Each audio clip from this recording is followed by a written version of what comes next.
Buddha itu mengajarkan agama Buddha yang pertama kali di Taman Nusa Isipatana, Naresana.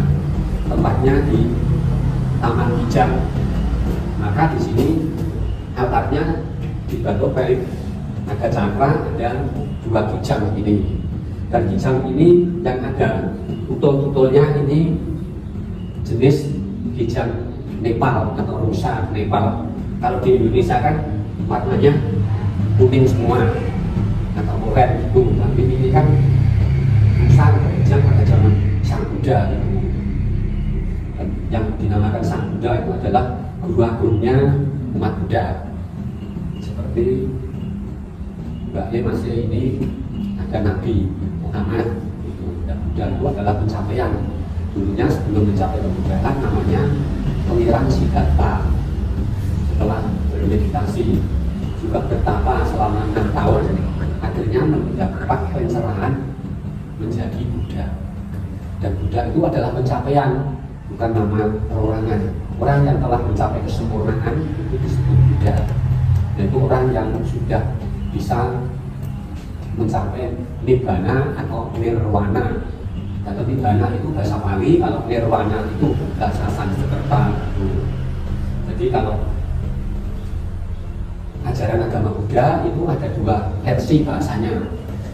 Agama Buddha yang lama itu pakai bahasa Pali. Kalau agama Buddha yang mulai awal tahun Masehi itu pakai bahasa Sanskerta sebagian. Jadi kalau agama Buddha yang sampai di sini, ini agama Buddha yang sudah tua, namanya aliran Theravada. Seperti di dalam bayu ini ada gambarnya cakra. Ini kan waktu khotbah pertama Sang Buddha mengajarkan agama Buddha yang pertama itu namanya Dhamma Cakkappavattana Sutta atau pemutaran roda dharma yang pertama kali. Yang dimaksud dharma adalah ajaran Sang Buddha. Ya, saya cerita dari awal begitu saja ya, supaya lebih tahu nanti tahun berapa ini ada wihara, tahun berkembangnya agama Buddha. Dulu sekitar tahun 50-an sampai 60-an itu kan masyarakat sini belum punya tempat ibadah, apakah itu Muslim atau apakah itu Buddha, itu sudah ada tempat ibadah. Kalau yang Muslim, kalau pas bulan puasa kalau ada taraweh ya, itu tarawehnya di rumahnya Pak Wakil. Tapi setelah itu mulai sebelum tahun 65 ya, jadi setelah tahun 66 ya, sudah merdeka tapi belum ada tempat ibadah, apakah di masjid atau musola maupun wihara itu belum ada. Nah, adanya musola itu dimulai dari tahun 66 setelah bilangnya Orde Baru itu ada G30S tanggal 30 September 1965. Nah, setelah itu semua orang harus diwajibkan beragama. Jadi yang Muslim juga gotong royong mencari kayu, minta bantuan kepada orang-orang yang punya kayu di tegang lalu bikin musola.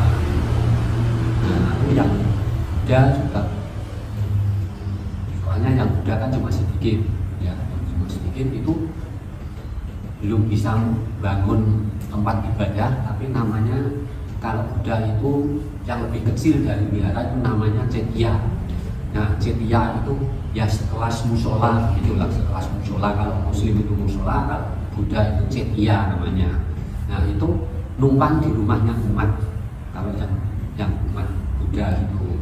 Nah, setelah kira-kira tahun 68 baru bisa mendirikan Cetya yang menetap ya, dan numpang di rumahnya umat itu. Nah, tahun 68 sudah mulai ada Cetya. Lalu berhubung umat Buddha ini kan kepengennya punya wihara.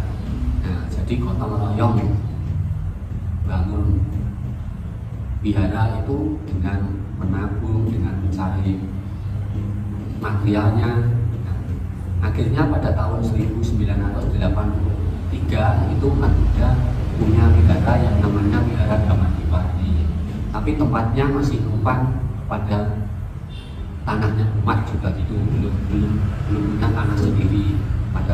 tahun 1983 itu kan pemerintah juga meresmikan Hari Raya Waisak, Hari Raya umat Buddha itu menjadi hari libur nasional. Nah, itu tetapi tempat ibadahnya, kewiharannya masih numpang tanahnya. Jadinya umat Buddha juga masih mencari-cari dana untuk membeli tanah untuk bangun wihara yang tetap itu. Soalnya dulu ya sudah tetap, tetapi belum tanahnya sendiri. Nah, akhirnya sekitar tahun 90-an bisa beli tanah ini dan akhirnya mengumpulkan dana. Tahun 2001 menjadilah wihara Dhamma Dipa yang menetap di sini. Jadi berdirinya wihara ini diresmikan pada tahun 2001 wihara ini. Jadi awal-awalnya dari semua agama pun seperti yang sudah saya ceritakan di muka, belum punya tempat ibadah. Jadi semua umat beragama juga gotong royong untuk saling membantu.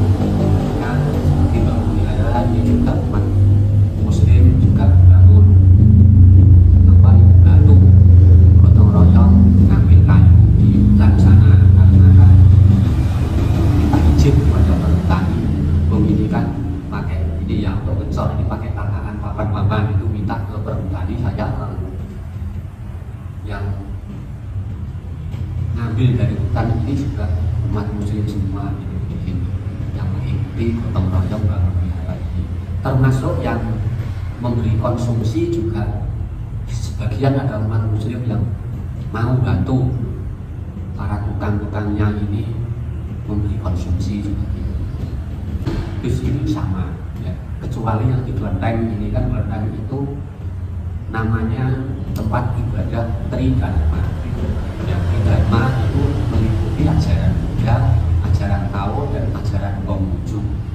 Makanya disebut tempat ibadah Tridharma karena para umatnya itu mempelajari 3 ajaran tadi, ajaran Buddha, ajaran Tao dan ajaran Konghucu tadi.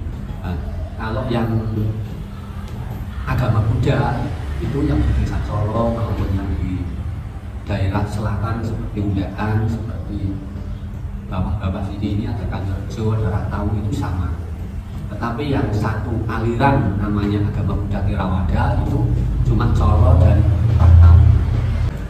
Dan masyarakat Desa Solo ini sejak awal juga menjalankan toleransi tadi, seperti waktu bangun wihara saja kan yang mengikuti kerja bakti maupun bantu konsumsi sampai juga itu dari saudara-saudara Muslim juga karena sama datang masyarakat ini dari semuanya. Tidak ada yang kira-kira kurang baik atau bagaimana, masih semua baik, berinteraksi semua yang di sini tidak ada umat Buddha saja, ada umat Ahmadiyah juga ada di sini, sama-sama Muslim tapi kan aturannya beda. Itu juga baik-baik saja dan tidak seperti yang kelihatan di daerah-daerah lain sana. Di masyarakat sini baik-baik semua. Di dalam ajaran Buddha ini kan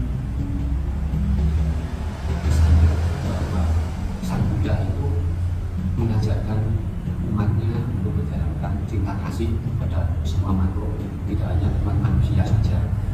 Jadi doanya di dalam agama Buddha itu dalam bahasa Balinya adalah sampai sata bapak, semoga semua makhluk itu.